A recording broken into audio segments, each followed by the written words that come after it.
Lebanon തലസ്ഥാനമായ ബെയ്റൂത്തിൽ ഇസ്രായേലിന്റെ വ്യാപക ബോംബാക്രമണം 4 കെട്ടിട സമുച്ചയങ്ങൾ പൂർണ്ണമായും തകർത്തു. ഹിസ്ബുള്ളയുടെ ആസ്ഥാനത്തിന് നേരെയാണ് ആക്രമണമെന്ന് ഇസ്രായേൽ സേന അവകാശപ്പെട്ടു. തെക്കൻ ബെയ്റൂത്തിലെ ജനവാസ മേഖലയിലാണ് അല്പസമയം മുമ്പ് ആക്രമണമുണ്ടായത്.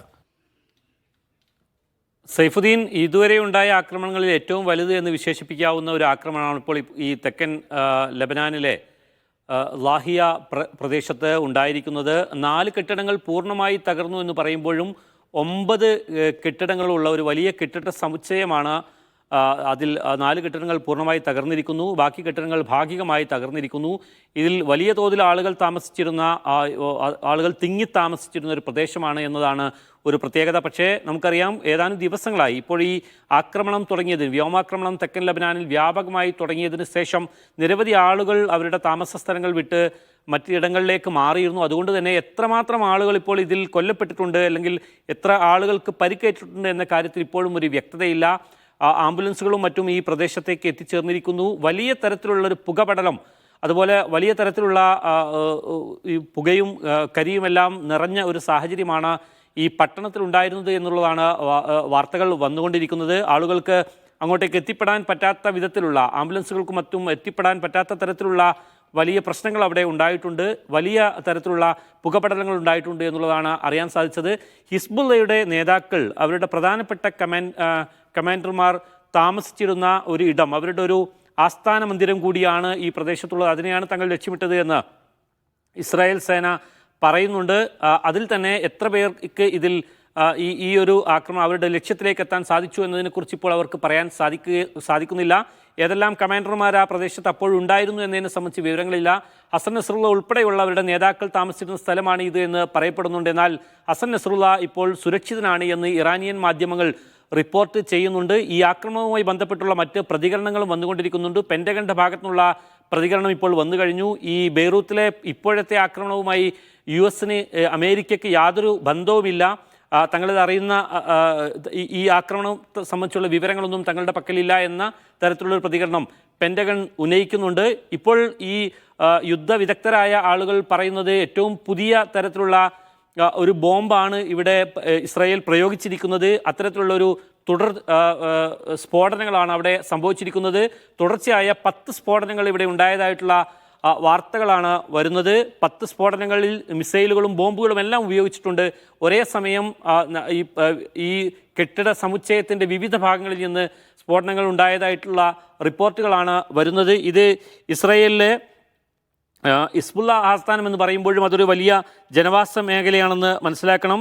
ഹാരറ്റ് ഹ്റൈക്ക് ജില്ലയിലാണ് ഈ സ്ഫോടനങ്ങൾ നടന്നിരിക്കുന്നത്. ഇത് ബെയ്റൂത്ത് ഇൻ്റർനാഷണൽ വിമാനത്താവളത്തിൽ നിന്ന് തൊട്ടടുത്ത് തന്നെയാണ്, അതിനോട് ചേർന്നുള്ള ഒരു പ്രദേശത്ത് കൂടിയാണ്. അപ്പോൾ തന്നെ നമുക്ക് മനസ്സിലാക്കാം, ഇതൊരു നഗരപ്രദേശമാണ്, ഇത് ആളുകൾ താമസിക്കുന്ന ഇടമാണ്. ഈ കെട്ടിട സമുച്ചയങ്ങളിലെല്ലാം നിരവധി ആളുകളാണ് താമസിച്ചുകൊണ്ടിരിക്കുന്നത്. ബെയ്റൂത്തിൻ്റെ തെക്കൻ മേഖലയിൽ ഏറെ ദിവസങ്ങളായി നടന്നുകൊണ്ടിരിക്കുന്ന ആക്രമണങ്ങളുടെ ഒരു തുടർച്ചയെന്ന് ഇതിനെ മനസ്സിലാക്കാം. അതോടൊപ്പം തന്നെ ഇതുവരെ ഉണ്ടായ ആക്രമണങ്ങളിൽ ഏറ്റവും കൂടുതൽ കാഷ്വാലിറ്റീസ് ഒരുപക്ഷെ റിപ്പോർട്ട് പെടാൻ സാധ്യതയുള്ള ഒരു ആക്രമണമായിട്ട് കൂടി വേണം ഇതിനെ മനസ്സിലാക്കാൻ.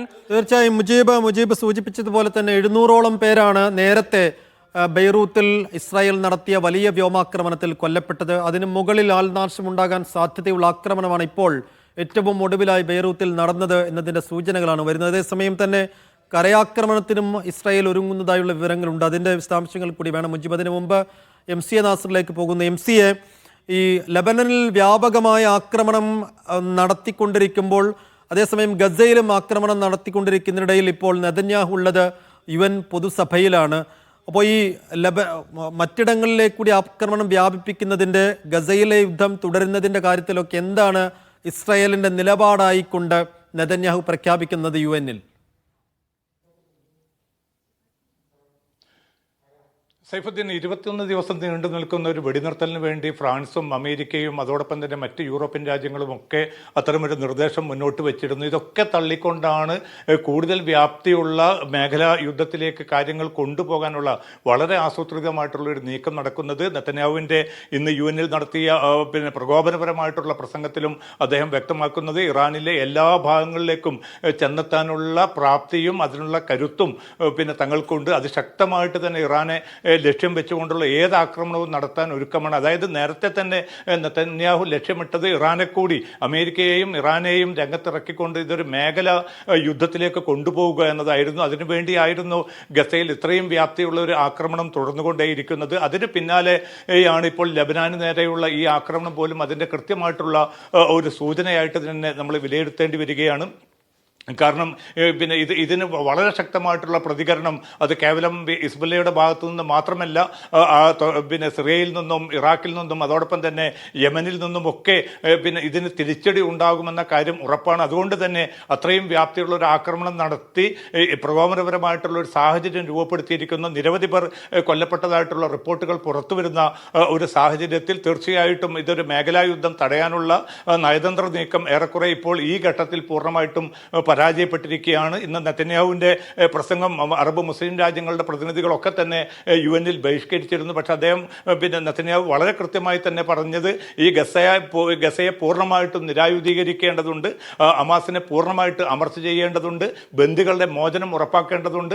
അതോടൊപ്പം തന്നെയാണ് ഈ വടക്കൻ പിന്നെ അതിർത്തിയുമായി ബന്ധപ്പെട്ട പിന്നെ അവിടെ നിന്ന് മാറ്റിപ്പാർപ്പിക്കപ്പെട്ട ജനങ്ങൾക്ക് തിരിച്ചു വരാനുള്ള അവസരമൊരുക്കണം. അതായത് ഒരു സൈനിക നടപടി വളരെ വ്യാപ്തിയിലേക്ക് തന്നെ കൊണ്ടുപോകാൻ തങ്ങൾ തീരുമാനിച്ചു എന്നതിൻ്റെ കൃത്യമായിട്ടുള്ള ഒരു വിളംബരം കൂടിയായിരുന്നു നെതന്യാഹുവിൻ്റെ UN-ലെ പ്രസംഗം. അതുമാത്രമല്ല, ഇപ്പോൾ ഏറ്റവും അവസാനം വരുന്ന പിന്നെ റിപ്പോർട്ടുകൾ പ്രകാരം അതിർത്തി മേഖലയിലേക്ക് സൈന്യം വലിയ തോതിൽ തന്നെ സൈനിക വിന്യാസം നടക്കുന്നതായിട്ടുള്ള റിപ്പോർട്ടുകളാണ് വരുന്നത്. അപ്പോൾ കരയുദ്ധം എന്ന ഇസ്രായേലിൻ്റെ നെതന്യാഹുവിൻ്റെ ആ ലക്ഷ്യത്തിലേക്കുള്ള പിന്നെ അത്തരം നിർദ്ദേശം സൈന്യത്തിന് നൽകിയതായിട്ടുള്ള റിപ്പോർട്ടുകൾ കൂടി ഇപ്പോൾ പുറത്തു വരുന്നുണ്ട്. 2 ഡിവിഷൻ സൈന്യത്തെയാണ് പുതുതായിട്ട് ഈ ലബനാൻ അതിർത്തിയിലേക്ക് വിന്യസിച്ചിരിക്കുന്നത്. അപ്പോൾ കരയുദ്ധം പിന്നെ നടത്തിക്കൊണ്ട് ആ മേഖല ഒരു ബഫർ സോണാക്കി മാറ്റുകയും അങ്ങനെ ഒരു അന്തർദേശീയമായിട്ടുള്ളൊരു ഇടപെടലിലൂടെ പിന്നെ തങ്ങളുടെ സുരക്ഷ അല്ലെങ്കിൽ തങ്ങളുടെ അതിർത്തി മേഖലയുടെ സുരക്ഷ ഉറപ്പാക്കാൻ പറ്റുമെന്ന ഒരു തെറ്റിദ്ധാരണയിലാണ് നെതന്യാഹു. അതിനുവേണ്ടിയാണ് ഇത്രയും സിവിലിയൻ കേന്ദ്രങ്ങളിലേക്ക് ഈ വ്യാപകമായിട്ടുള്ള ആക്രമണം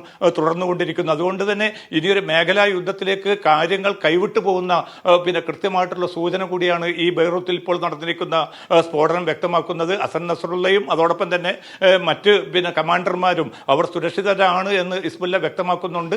അതോടൊപ്പം തന്നെ ഇറാന്റെ ഭാഗത്തുനിന്ന് കുറച്ചുകൂടി ശക്തമായിട്ടുള്ള പ്രതികരണങ്ങൾ വന്നുകൊണ്ടിരിക്കുന്നുണ്ട്. കാരണം ലബനാനെയും ഹിസ്ബുല്ലയെയും ഒറ്റപ്പെടുത്താനുള്ള നീക്കം ഒരു നിലക്കും അനുവദിക്കുകയില്ല എന്നാണ് ഇറാനിയൻ മാധ്യമങ്ങളിലൂടെ ഇറാനിയൻ ഉദ്യോഗസ്ഥരെ ഉദ്ധരിച്ചുകൊണ്ടുള്ള റിപ്പോർട്ടുകൾ കൂടി പുറത്തു വരുന്നത്. അതുകൊണ്ട് തന്നെ വരും മണിക്കൂറുകൾ വളരെ നിർണായകമായിരിക്കും. ഒരു കരയുദ്ധത്തിലേക്കാണ് നീങ്ങുന്നത് എങ്കിൽ തീർച്ചയായിട്ടും അതിൻ്റെ ഇമ്പാക്റ്റ്, അതിൻ്റെ പ്രത്യാഘാതം ഈ മേഖലയുടെ പല രാജ്യങ്ങളിലേക്കും വ്യാപിക്കാനുള്ള വലിയൊരു സാധ്യത കൂടിയാണ് ഇപ്പോൾ നെതന്യാഹുവിൻ്റെ ഈ ഒരു പ്രകോപനപരമായിട്ടുള്ള നടപടികൾ മൂലം രൂപപ്പെട്ടിരിക്കുന്നത്. സൈഫുദ്ദീൻ.